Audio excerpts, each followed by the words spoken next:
final live show of the year. I am Leo Rivera. I'm Matt Spivack. And we have a lot of exciting things to go over. But Buffs, make sure you guys are studying and put your finals first. Always got to be a student. Yeah, I'm feeling good. Weather's heating up here in Boulder. Classes are getting out, and life is good. Well, let's start and jump right into the things in the heat of the NFL draft. Yeah, after waiting for 143 picks, our quarterback, Shedeur Sanders, finally got his name called in the NFL draft in the 5th round, pick number 144 overall. The Cleveland Browns selected Sanders.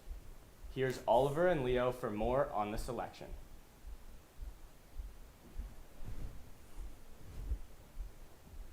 Well, I'm going to look at this camera right here and say that Shedeur Sanders is not going to be a Cleveland Brown. There's no way that a Sanders is going to end up in Cleveland. That is just crazy. We heard what Joakim Noah said when he was on the Chicago Bulls talking about Cleveland. No one wants to be in Cleveland. I personally...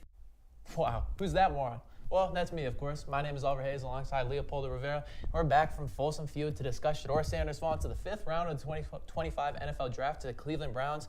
And Leo, you were so excited to make fun of me that you abandoned your spot from the anchor position briefly to come down for this segment, and you might as well let me hear it. I had to do it. I had to let him know. I tried telling you, Oliver Hayes, and I tried telling all you listeners at home that the Cleveland Browns would be the best fit for Shedeur Sanders. And no matter the strange, peculiar outcome that may have caused it, he has fallen into their arms and will be the hero they need in their future. What do you think about him going in the 5th round, though, Oliver? Well, I was obviously wrong. But I think a lot of people were obviously confused. After he didn't go in the 2nd or 3rd round, people were wondering if Shedeur was even going to get drafted. But originally, before Shedeur even got drafted, the question was, why the heck would the Browns take Dillon Gabriel? Dillon Gabriel had a great college career, don't get me wrong, but at only 5'9", being a lefty, the physical upside is not there on the caliber as some of the other quarterbacks in the draft. And with quarterbacks being a slim, there weren't that many quarterbacks taken off the board in this draft in comparison to other years, but a lot of analysts didn't have Gabriel in even their top 10 of quarterbacks in this draft. So I don't necessarily understand why the Browns would reach in the 3rd round to take Dillon Gabriel over Shedeur Sanders. I think, or even just any other quarterbacks in general. I think the Saints taking Tyler Shuck, I think that was a crazy pick. I think a lot of what went on in this draft was really funky. But when you look at the Browns specifically and looking at Shedeur, he did end up being with the Browns. I was wrong, like I said. He went to that 5th round, but I think it could be a decent fit. We'll have to see, if everyone's on the same page. I know, the draft reactions weren't there, but Leo, you've been harping for this, pushing for this the whole entire time. You said he was going to be a Cleveland Brown from day one. What do you think about this? I saw it from, pro day, a lot of Browns conversations, and especially, even off air when the event was done, I saw the Browns leaning around talking to Shedeur extensively. I do think some of the confusion came between the front office and the coaching staff and some differences in which direction they wanted to go with the face of their franchise. I'm going to be honest, I think although they've said otherwise publicly, the Browns were pretty split internally on whether or not they wanted to draft Shedeur or not. And when it came down to it, him being available in the 5th round was just kind of a no-brainer move. There is no way you should have passed up on Shedeur for other chances that you had, but they made the right decision ultimately, and now Shedeur Sanders is in their lap. Yeah, I think this could be a great chance for both the Browns and Shedeur because even though the Browns have had a long, extensive history of quarterbacks who haven't worked out that I've, harped on this whole segment that since starting it and talking about Shedeur, I think Shedeur obviously has a great chance to win this starting position heading into Week 1 or at least early in the season. The Browns, they only took had to take a 5th round pick to take Shedeur. But I think, some of that confusion, at least for me, I wouldn't be surprised if some of these reports about Shedeur and Dion trying to dictate where Shedeur ended up, if some of my points about the Sanders' feelings about the city of Cleveland were actually true, and Shedeur, maybe was like, I don't want to end up in Cleveland. The teams that Shedeur wanted to go to didn't take him, and now all of a sudden there's this debate that the Browns are having to deal with of, we need a quarterback. We already took one. This guy doesn't want to go here, but he's obviously very talented. There are some questions about his talent. There's a lot of things, and I think that's why we saw some weird reactions. But we'll have to see what happens. Regardless of what happens, Shedeur is there. There is a Sanders in Cleveland, and they might have their biggest star since, might I say, LeBron James, who we know rocked that city for so many years. Oliver, what do you think about this being our final episode this year? I mean, I think that it's crazy that this is already the final episode, especially because this is a new segment that we've honestly had a lot of great feedback from. But you know, with your comparison for Shedeur to LeBron, LeBron had a lot of expectations from a young age, and he ended up exceeding them, which is something we've rarely seen in the sports world. So you know, it wouldn't be surprising if Shedeur, or it would be greatly surprising if Shedeur was able to do that. But you know, maybe it's something about that city of Cleveland. But as you said, this is the last segment of Folsom Feud of the year. We will catch you guys next year. But before that, this will be my last segment for me, Oliver Hayes. But you can catch more of Leo, who is anchoring the show, like I said. It's crazy that Shedeur fell that far, but what's even crazier is that Travis Hunter is a Jacksonville Jaguar. The Jags traded up with the Cleveland Browns to select the 2024 Heisman winner with the number 2 overall pick.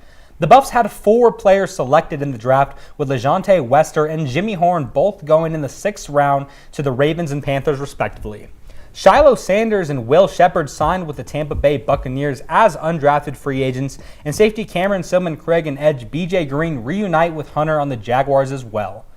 Justin Mayers, Herman Smith, Levonta Bentley, and Shane Cokes all earned invites to rookie NFL minicamps. Overall, the Colorado Buffaloes will have 12 players getting a shot at the next level after the draft. Coach Prime continues to look for star power for next season. Recently landing a former 5-star is pivotal. Florida State transfer Hakeem Williams was the number 4 ranked wide receiver in the class of 2023 and enters Colorado with 2 years of eligibility remaining. At 6'3" and 215 pounds, Williams will look to be an offensive asset for CU. Big changes are coming to Folsom Field, ones you'll actually feel under your feet. CU Boulder is replacing the stadium's natural grass with artificial turf, and while school officials say the move is all about durability in future playoff games, not everyone is convinced. Max Friedel has the story. The University of Colorado is making another big change this fall.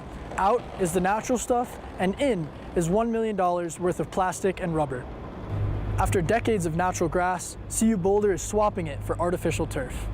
I feel like I'm definitely in the minority. I think seeing turf, I don't have to run around and cut as much as everybody else, so I definitely know the concern about, you know, torn ACLs and other injuries that turf kind of brings, but for me, staying kind of in the goal and having more truer bounce shots versus grass, I think I definitely am in the minority loving turf. But turf comes with concern. Studies show injury risks are higher on artificial surfaces than on grass. I personally haven't gotten injured on turf, or like nothing too extreme.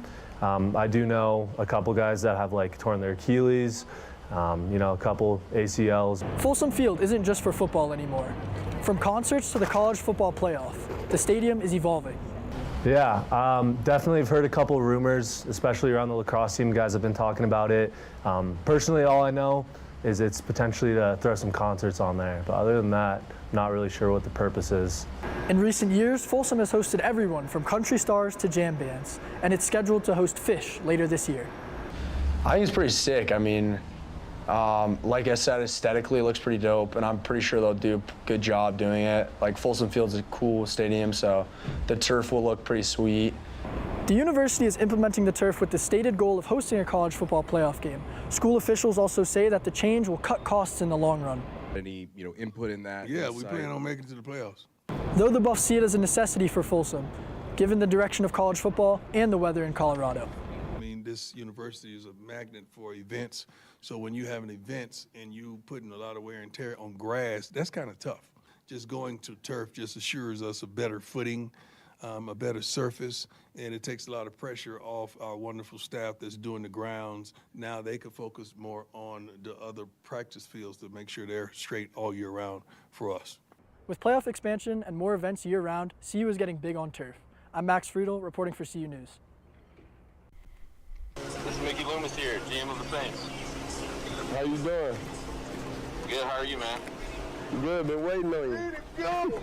Yeah, we have. It's been a long wait, man. No, for sure. We're going to take you with our next pick right here, man.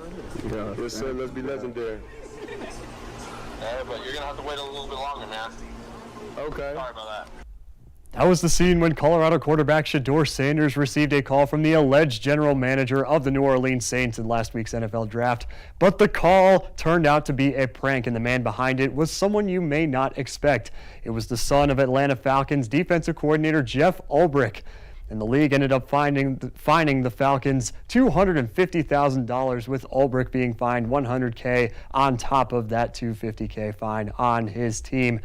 Alongside Paxton Haynes, I'm Kieran Warger, and this is Buff Banner. Paxton, this is a pretty interesting scenario going on here for the Sanders family and the league as a whole, isn't it?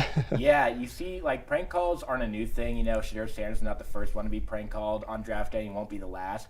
But you never before see it coming from the son of an NFL coach, right? This is the first time where we've seen someone who it's like, we know exactly how they got their number. They got it from their dad, who's a coach in this league. And, you know, his son, you know, goes off and plans to make this prank call, you know, taking the number from his dad's iPad that was open, you know, with the plan to, you know, kind of ruin this moment for Shedeur Sanders. Yeah, this was a really interesting moment. And like you said, it's something that we've never really seen before. I mean,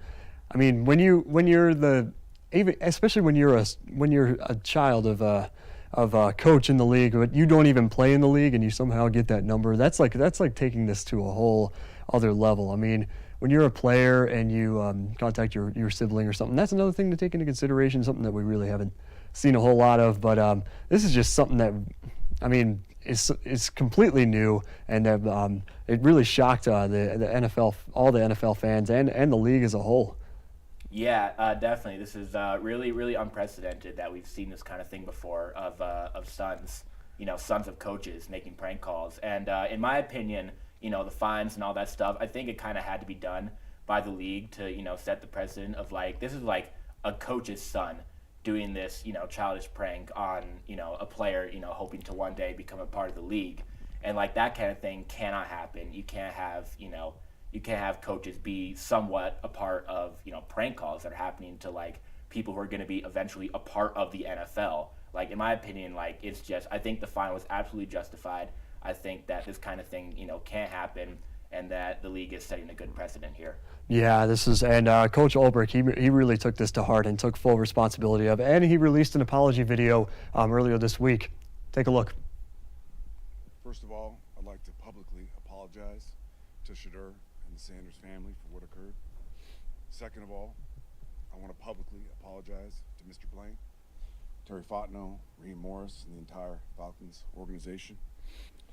We take full responsibility, my son and myself, and we will not be appealing the fine in any way. Going forward, I promise my son and I will work hard to demonstrate we are better than this. What was your reaction, and how did you process it with your family and everything? Yeah, obviously not happy and shocked. And so I made the Falcons aware of the situation, and then our next course of action was to try to get a hold of the Sanders family so we could apologize in person, which we were able to do. The Sanders family, Shedeur and Coach Sanders, were amazingly gracious, more gracious than they needed to be in a moment like this. So that was the apology from Ulbrich, and I mean, he takes full responsibility for it, taking that $100K fine to himself. But Paxton, if I'm like the coach in the NFL, and my son pulled off a prank like that, I would if I were them, I'd be holding them responsible as well. I mean, obviously, like his son Jax, who made the call, I mean, he doesn't have like that $100K to spare, but I'd be holding him responsible and have him face some sort of disciplinary action. Yeah, they're not going to find the kid, obviously. So the next best thing is to find the coach and the father of Jax. And, you know, obviously Jeff holds some responsibility there, you know, leaving his iPad open, you know, having that confidential information of these coaches, you know, out there for his son to take and write down. But, you know, it's the kind of thing where, you know, you gotta make some action here. Hopefully Jax is getting a little bit of, he's helping pay that off for his dad there. And hopefully, you know, this kind of thing won't happen going forward. Prank calls in general, in my opinion, I think they're just kind of dumb and childish. And definitely if they're, you know, from the sons of NFL coaches, like, that cannot happen going forward. Yeah, that's a precedent that the league does not want to set, and this is a I mean, they take no prisoners here, and that's they're handling this well in my opinion, and you think so as well. So that's something that I'm sure we can agree on. But I mean, I think there's a lot of weight on this scenario because Shedeur was predicted to go much higher in the draft, and this call was made towards the end of the first round, obviously, but going into the second round, like, he still wasn't drafted. He dropped all the way to the 144th pick, I believe, and so I mean, I mean, he said it didn't really affect him that much on social media because he doesn't really go into negativity. But I mean, if I'm a player and that type of situation happens to me, I would not take this lightly. Yeah, it was kind of low-hanging fruit to prank call Shedeur Sanders, obviously dropping all the way into day 3 of the draft. Shedeur was expecting a call way earlier, even days before. And so, it felt a little too easy to prank Shedeur, in day 3. It's like, oh, on top of all that, he's slipping so far and he gets pranked. But, this is kind of the kind of thing that hopefully, changes in the future. Hopefully, we don't have any more of this. And Shedeur and Dion, they handled it so well, handled it with grace. Obviously, Jeff Ulbrich said that, it was kind of Shedeur just handled it so well and he was so cool about it. Ended up working out for him. He's now going to be fighting for the quarterback position of the draft, or the Browns, this fall. So, yeah. Yeah, it's gonna be an interesting fall for the Sanders family, with Shiloh going to the Bucs as well. But yeah, this is an interesting scenario that as of a couple days ago has been put behind us, but it's setting a precedent going forward for sure. Absolutely. I'm Paxton Haynes on behalf of Kieran Warger. That's all we have for you today. Back to you guys at the desk. Thank you, guys. And some news out of the NFL on Thursday. Travis Hunter will be returning to Colorado as a Jacksonville Jaguar in the fall. The Denver Broncos released their opponents for the 2025 season and will be hosting Hunter and company at some point in the year. We could even see a reunion with his alma mater around the exact week of the game, which will be announced later this month. And now for this week's trivia question. Mr. Irrelevant, the final pick is a sacred part of our every year draft. Our question this week is, which Mr. Irrelevant selected from Colorado in the past NFL draft? We'll have that answer coming up later in the show.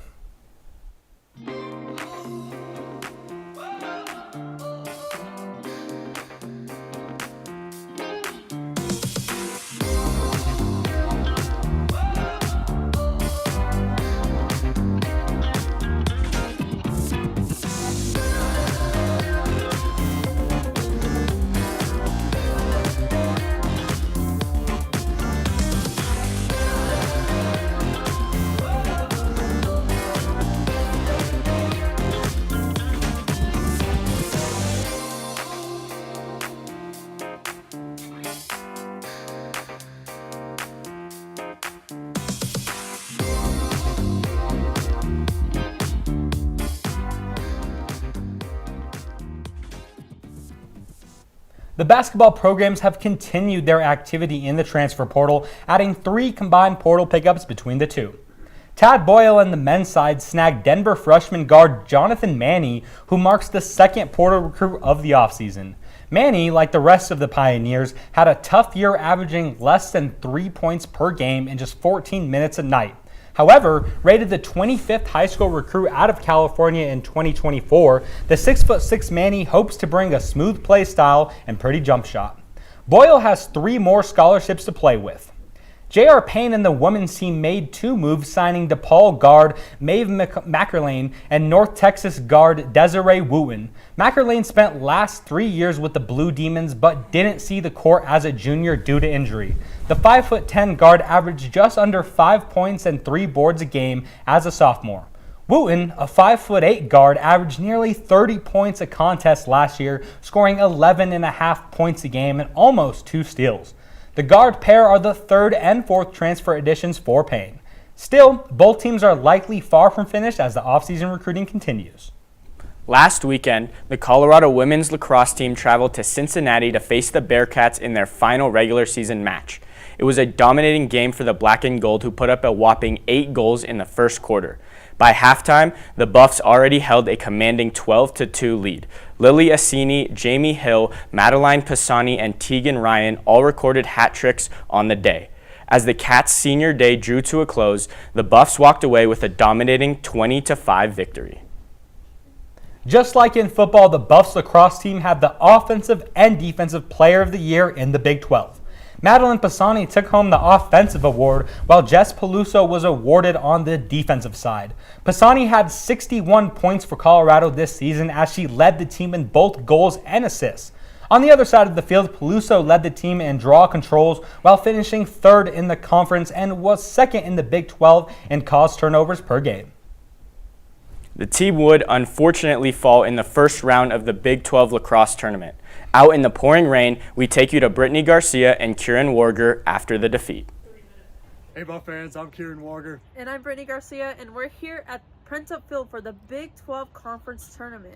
In the semifinal, the Florida Gators beat the UC Davis Aggies 22-2, and that was a very, you would say, very blowout win, I would say, because it was just goal after goal after goal. In one of the quarters, it was just 5 straight goals, and it just kept on going. It just kept on going. What did you think of that matchup there? Yeah, well, I wasn't here, Brittany, but from what I've heard, it was just a dominant win for the number 4 ranked Florida Gators. And UC Davis, they came in here, and unfortunately, that's a tough way to go out here in Boulder, Colorado. The altitude may have had an impact on that, but they came in from sunny California only to play in the rain, which the Gators, I'm sure, were used to down in Gainesville. And I feel like having 22 goals is just a very blowout win, and they're going to the championship game. And who are they going to play in that championship game? That brings us to our next point, Brittany. Arizona State University, the Sun Devils, just took down the host team, Colorado Buffaloes, here at Printup just moments ago.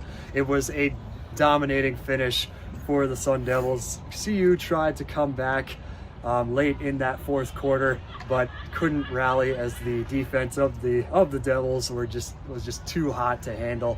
But that wasn't to say that this game wasn't competitive. Madeline Pisani, she recorded her 7th hat trick of the season with 4 goals on the game. Lily Assini, by the way, fourth quarter, 3 back-to-back goals, securing her 3rd hat trick of the season.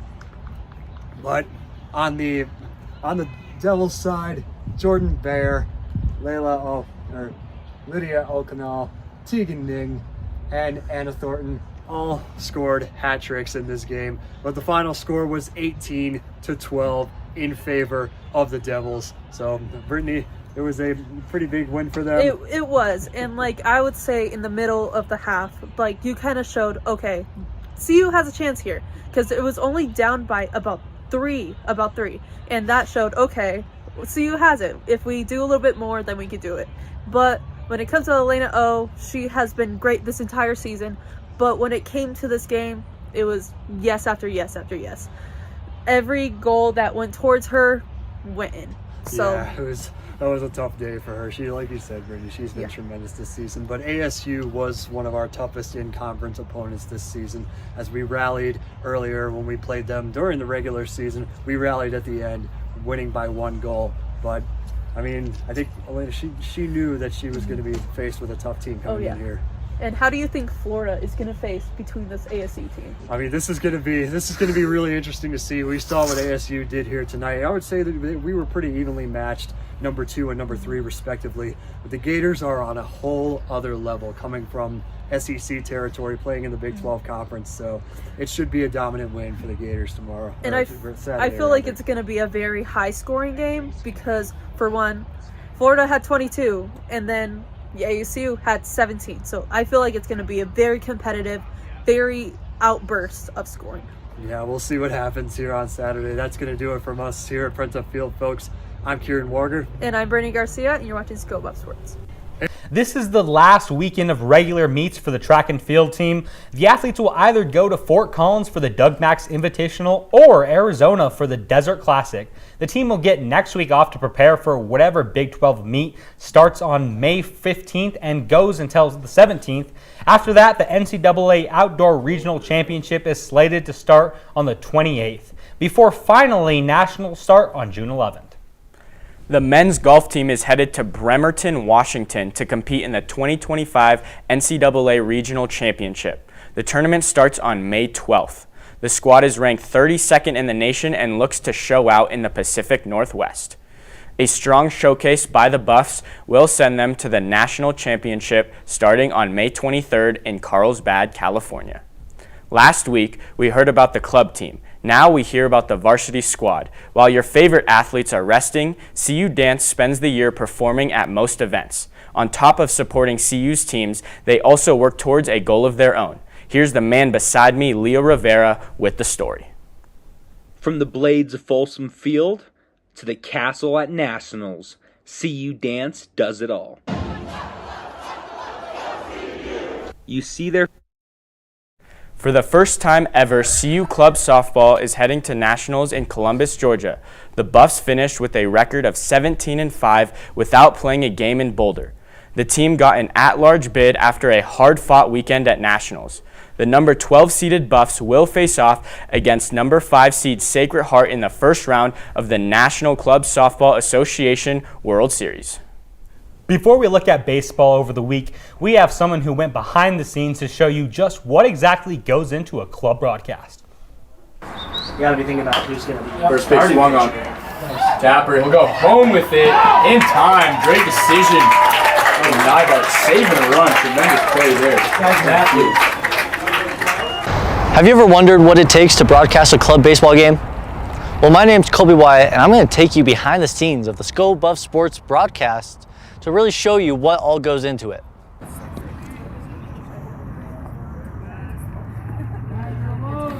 Of course, there is no broadcast without the club baseball game itself. You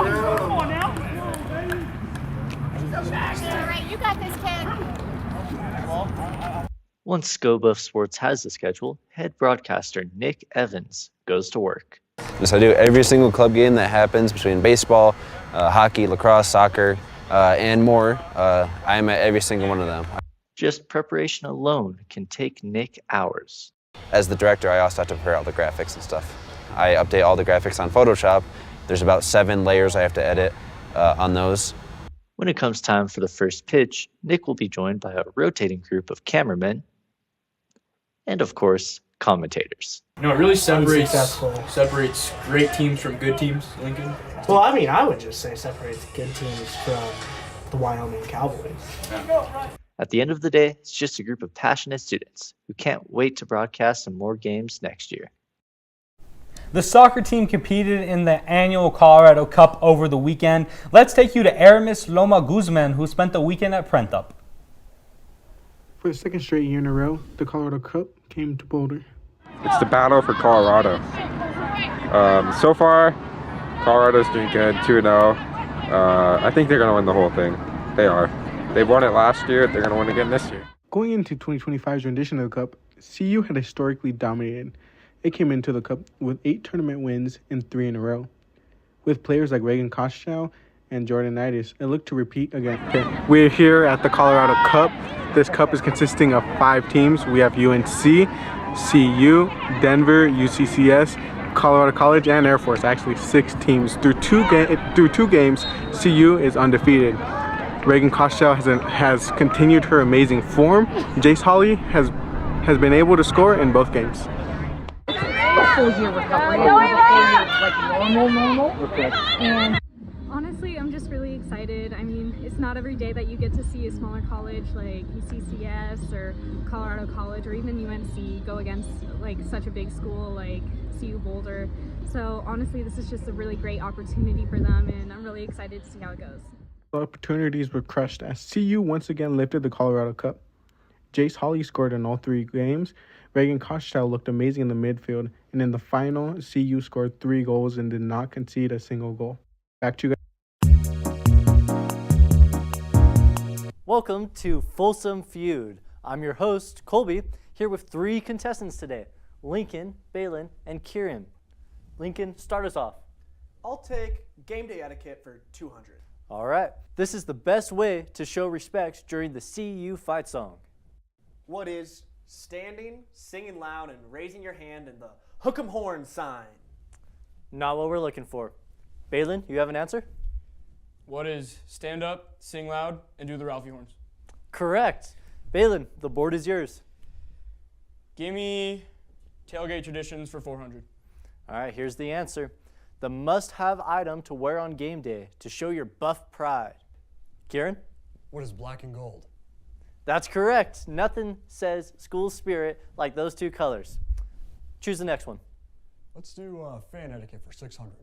Fan etiquette. The proper response when you hear someone yell, "Go Buffs." What is Skull Buffs? Skull Buffs is right. Looks like we've got some true Buffs fans here. But thank you all for tuning in. Thank you to our contestants, and see you next time. The club baseball team dominated against the Wyoming Cowboys in their doubleheader last weekend. The Buffs took Game 1 11-4, then made quick work in Game 2, wiping the floor with the Cowboys 14-0 in a mercy rule. The 2 wins brings their record to 9-7 overall with an 8-4 conference record. Although that may sound promising, Colorado State has already clinched the Mid-American West Division and a bid into the conference tournament. So all the Buffs can do is try to receive the wildcard bid to keep their season alive. On the topic of the club baseball team, here's our very own Balin Weissef on why CU doesn't have a Division I program. Take it away. It's been 45 years since the University of Colorado Boulder has had a Division I baseball team. All the way back in 1965, the Buffs played 15 seasons in the Big 8 Conference. Thank you, Balin. At this year's spring game, CU Athletics announced it will build a statue to commemorate Hall of Fame football coach Bill McCartney. While many fans are excited about the statue, a notable CU figure isn't happy with the timing. Here's Lincoln Roach. Star John Gregorio has held season tickets since the 1970s and got to witness the latter half of the Bill McCartney years firsthand.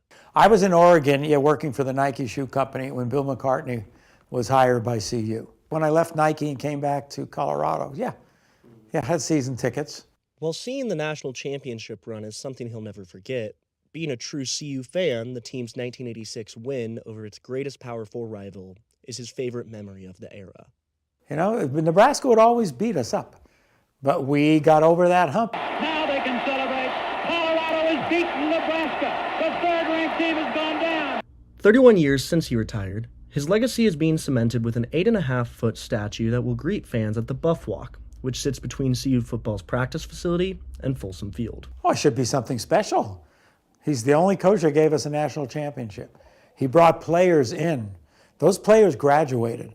His graduation rate was pretty high. But the timing of the announcement, several months after his death at 84, drew the attention of the team's current head coach, Deion Sanders. Well, we wait. Wouldn't we have wanted him to see, to be involved in it, to feel the love, the respect, the appreciation? Why we wait? Sanders made that comment following the team's spring game, which saw the controversial retiring of Travis Hunter and his son Shador's jerseys. Give people their flowers while they can enjoy them and they can smell them. Coach Prime is right. Why wait? Give these guys their accolades. They deserve it. McCartney was a devout Catholic. After retiring, he founded a Christians men's group and wrote several religious books. But his faith led CU to a 1985 lawsuit from the ACLU over his practice of leading the team in prayer before games. Then, in 1992, he campaigned for Colorado's Amendment 2, which allowed for discrimination against the LGBT community. I don't think his homophobic the support that he's had for homophobic bills should be rewarded with a statue. I think that things that are in cement should be of people that have upstanding values. Even if he did have a good record for the school, I think that there's also important things about character that need to be said when you're putting a statue of someone. Gregorio doesn't think that should affect McCartney's legacy. This is the United States of America, and everyone is entitled to their opinion. And we have to honor that. We may not agree with it. It might be wrong, but it's their opinion. And Coach McCartney, that was just his philosophy with the Promise Keepers. I don't think he would do anything to hurt anyone. If a person, whatever their orientation was, I don't think he would care. He thinks he should be remembered instead for his character and leadership. And never met the gentleman personally. But all the people that I know that met him personally respected him and said he was fair. His legacy will live on as someone that brought CU to relevance, Coach McCartney. And the statues, well overdue. For ScoBuff Sports, I'm Lincoln Roach.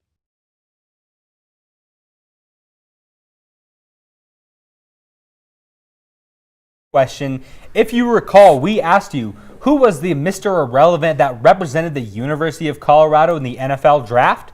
The answer is, drumroll please, surprise! There were two Mr. Irrelevants from the Buffs, Jim Keller from Minnesota and Randy Essington to the Los Angeles Raiders.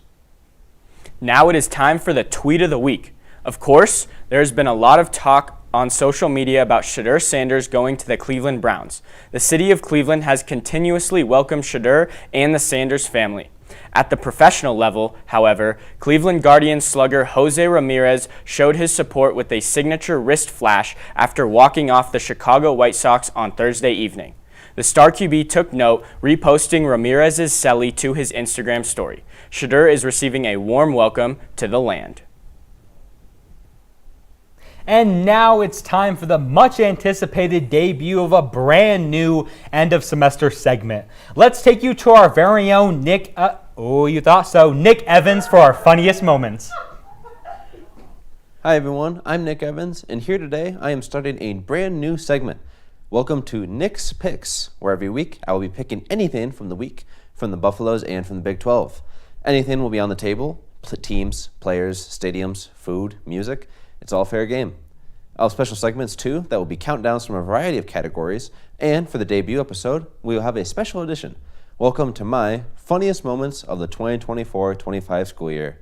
All the funniest moments on camera and some never before seen bloopers and outtakes all right here. Let's get started.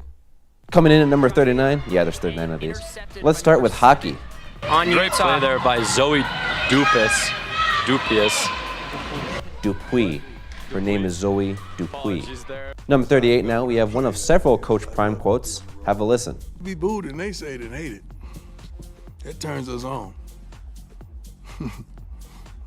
Turns us on. It's kind of sexy, matter of fact. TMI, Coach. That's TMI. That's how I felt when I played. It's time to introduce you to the show from heaven and the show from hell.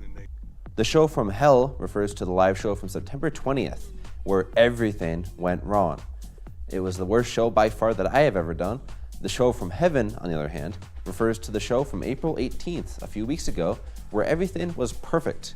And what do those shows have in common? They still have some funny moments. So let's keep in mind those two shows. Fans, I am the show Nick from Evans hell here gets to the give first you nod this at week's 37, edition of where we Buff have Banner. this moment from I Buff want to take Banner. a step back from all the editorializing on this segment to discuss a question that I had during the Rocky Mountain Showdown. What the heck is Shedeur Sanders wearing on his head? That's kind of funny. 36, and now let's take you to the play of the week with Harrison Simeon. What a play from an awkward angle from the midfielder, and that one gets 5 booms from me. Thanks, Harrison. Coming in at 35, we have one of several Aiden Glockner graphics who made this gem in response to an Instagram poll asking, quote, is Connor Chesson the zestiest player on the lacrosse team? With only one no vote. At 34, we have this quote graphic without context. You'll just have to wait to see where this came from. But in the meantime, here you go. Let's go to baseball now for number 33, where we have a pitcher who winds up and, oh, just be lucky I don't remember his name.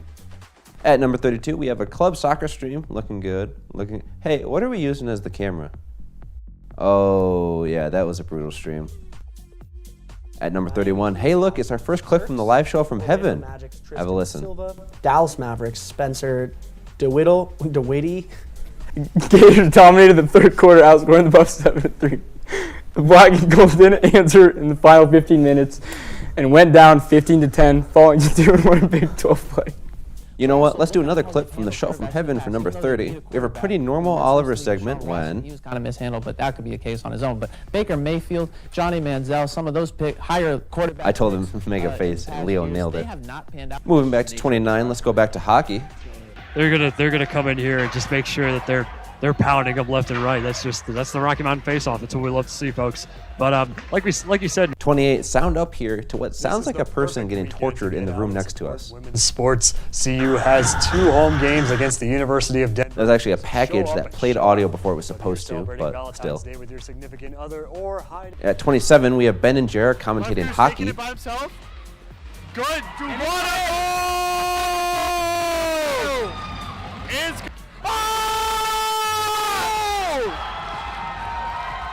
What a shot! I'm saving one of those clips for the top 10. Hang tight on that. At 26, we return to the show from heaven. Here's a blooper from Colby's weather report. Starting off tonight's baseball game, which the first pitch.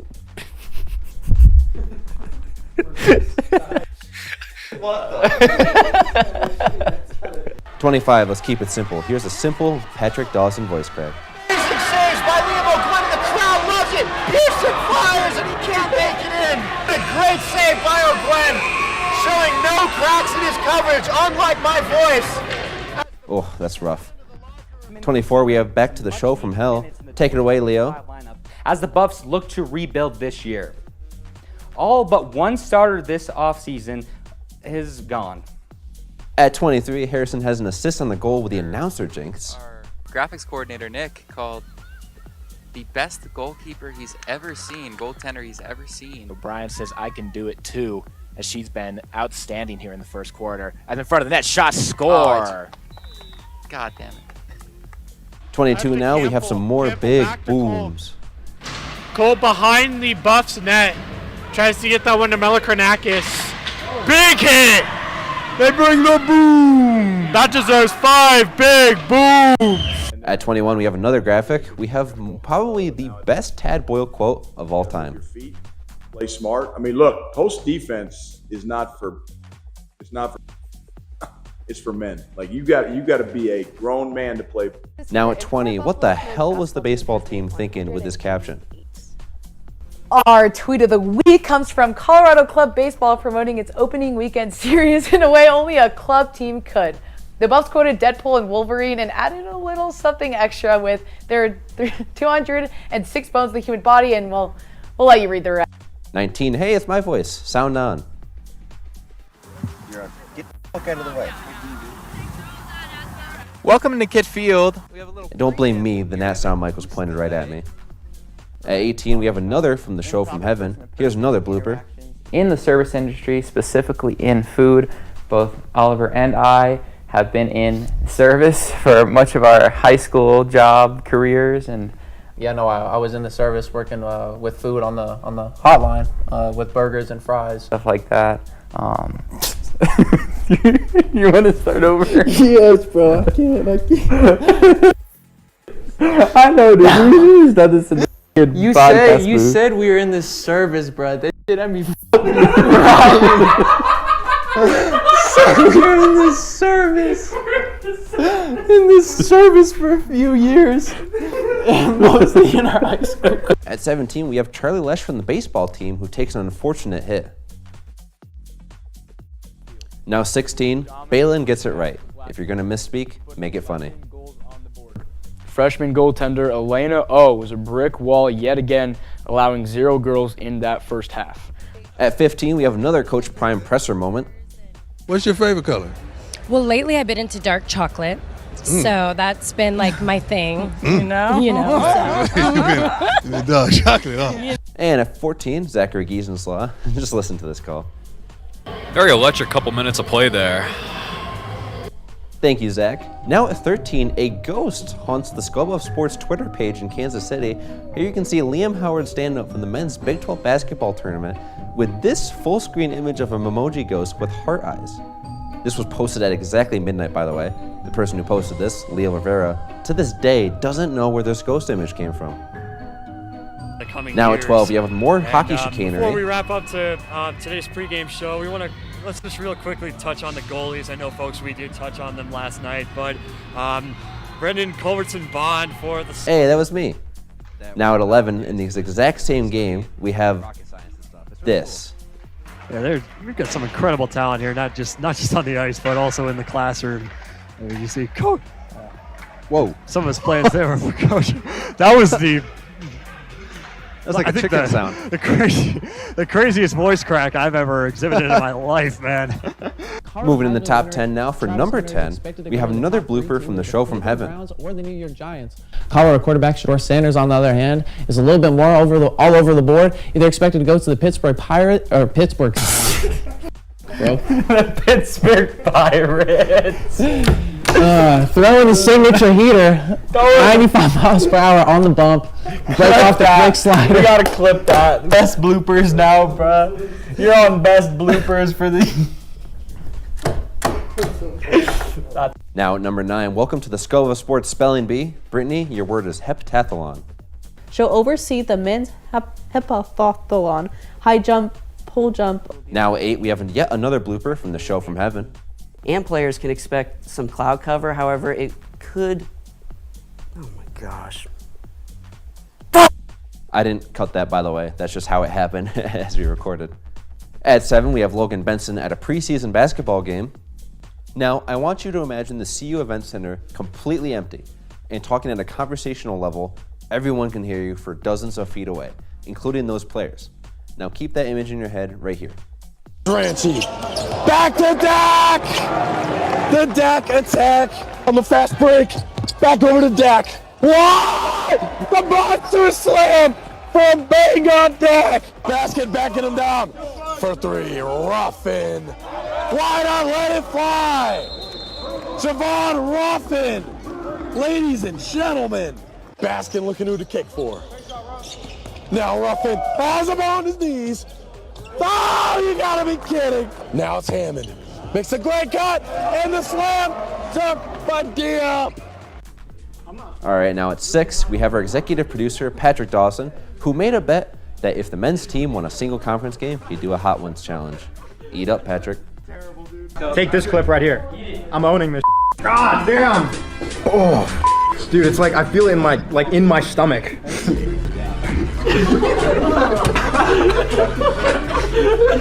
Terrible, dude. Oh. Okay. Oh, outfit is sweating. That's what it feels like. Like my mouth just ran a mile. I'm very wet. Like I'm just so moist. Good job, guys. Thanks for watching, everybody. Number 5 is getting good now. Let's see the final call from Ben and JR. Marcy, I'm sorry.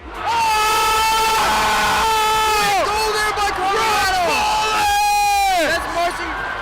Coming in at number 4, we have a graphic from Aiden Glockner. Now, of course, the Colorado Buffaloes community mourned the loss earlier this year of Coach Bill McCartney, the most winning coach in school history, and we gave him a solemn goodbye the week of his funeral for a touching memorial post. Wait, who is that? Aiden. Folks, that is UConn women's basketball coach Gino Auriemma, who is not only not dead, he went on to win a national championship several months after this graphic was made. I'm sure Coach Mack would love to see some joy in his honor. We're in the final 3 now. Let's start with number 3. Back to the show from hell, where Leo Rivera gave me a new government name. In Fort Smith, Arkansas, our very own Nick Ovens wrote an article with all you need to know about the new commit. Evans. My last name is Evans. Number 2, this happened on pure accident. I didn't edit any of this. Just watch. I'm Zachary Giesensaw. We've got a lot lined up for y'all today. Getting started, we'll take you to our very own Leo Rivera with a recap of last week's football game against Cincinnati.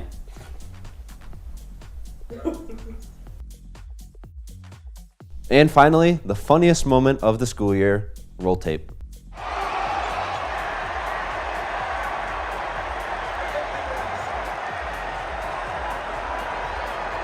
the end zone.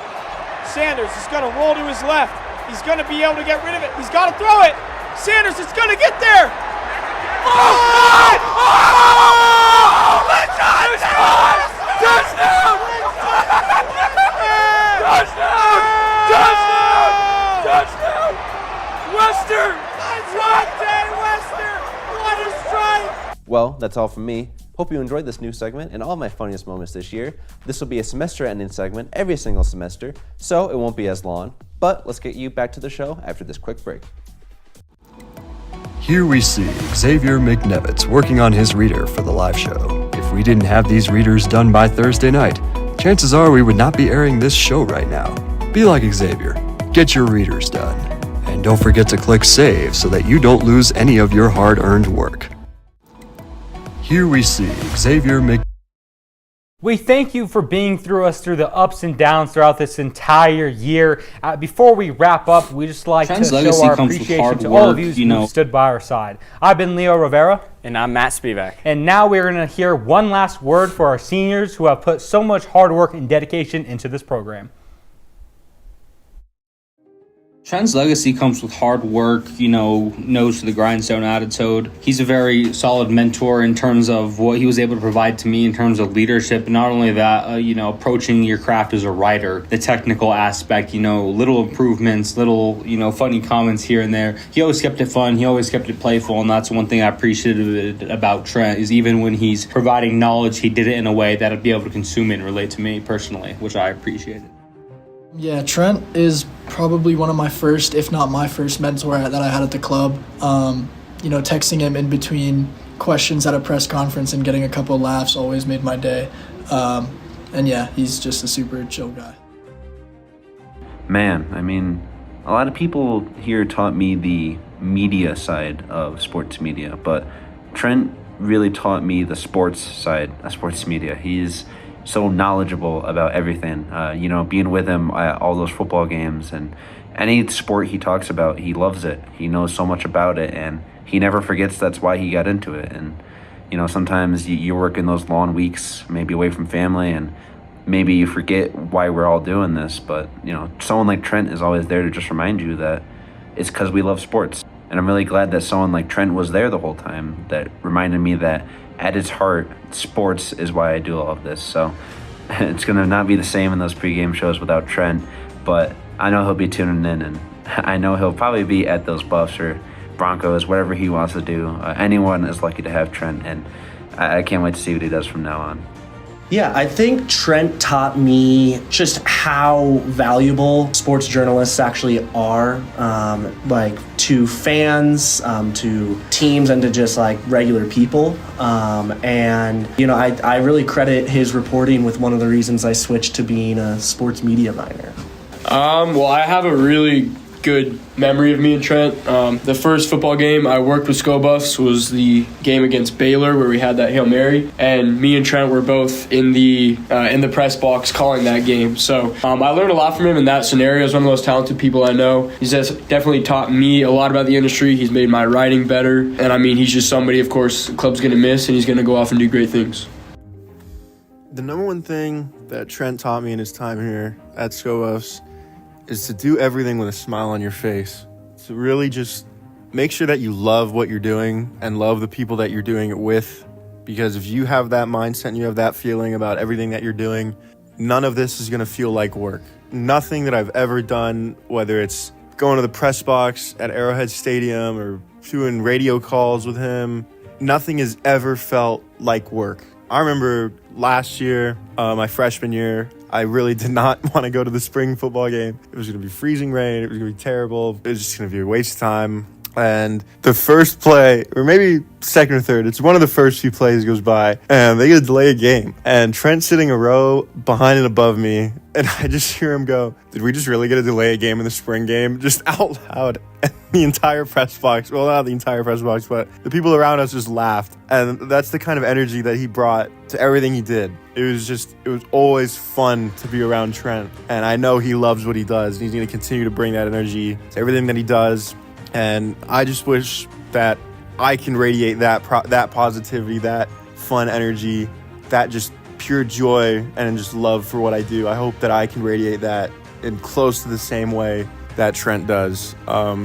He's been my closest friend out of everyone I've known in SPS, and I wish you the best, Trent. I know you're going to keep killing it, man. Trent, you were instrumental in covering the Coach Prime era here at CU at Sko Buff Sports. Your contributions from the writing side and improving our website will be noted for so long. I loved your attitude the entire time you were here, and I'm so glad I get to continue to work with you because you are going to be a rock star. Well, maybe on the bench behind me for a little bit, but eventually a rock star, my guy. Roberto's legacy is one that's going to be pretty hard to live up to for us underclassmen photographers and videographers. His creative style and just the way he approaches editing and composition and, all the aspects of photography and videography, he truly has his own creative touch on it, and it's something that's super special and has made for some super sick looking photos on our Instagram and even on the articles. And yeah, I've just learned so much from him. He's really taught me that there's more to taking pictures than just hitting a button on a camera, and I wish him the best as he goes forward onto new adventures. Roberto, I think everyone has already said what makes Berto such a good person, photographer, but my favorite has to be his storytelling. He's just able to capture the highs, the lows, the emotion, fans, coaches, the plays in like 10 pictures. I mean, you know, you have a game like Baylor where I could probably write 10,000 words about that game and spend hours talking about it, but you know, he can do it in like 3 pictures. And every single picture that he takes, he'll nitpick down to the smallest detail. You know, once you really look under the hood with his production and his photo editing and composition, it's an art style. You know, I thought I knew a lot about video editing and photo editing, but he just takes his craft to so much of a higher level that it's going to be really hard to see other people replicate it. I'm glad I don't have to worry about filling your shoes, because the hours and hours, probably thousands that you've spent just refining your craft, that's going to be hard to replicate. And I know for a fact that we'll do everything we can with our photographers and videographers. So thank you, Roberto, for everything, and my utmost respect and best of luck in your future endeavors.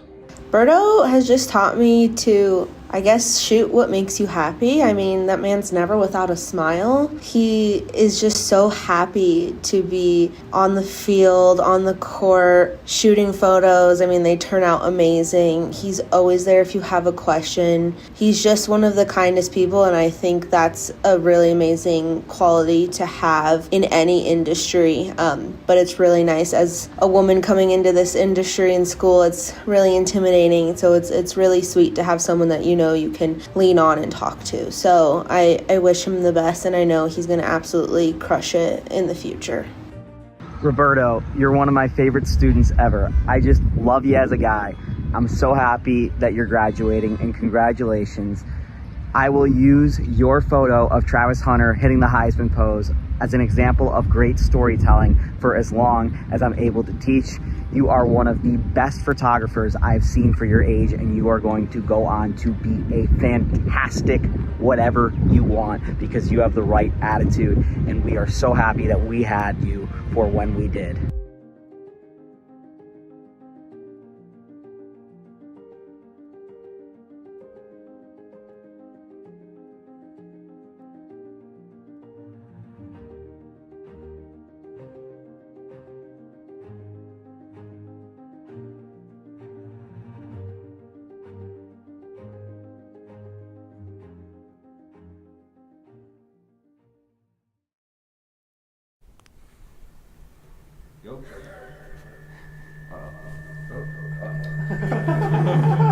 One more funny moment. One more funny moment for all of you. We thank you guys for being around and supporting Scope Up Sports through this entire school year. One last time, you heard it here first.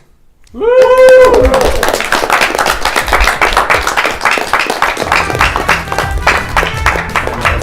Should be on.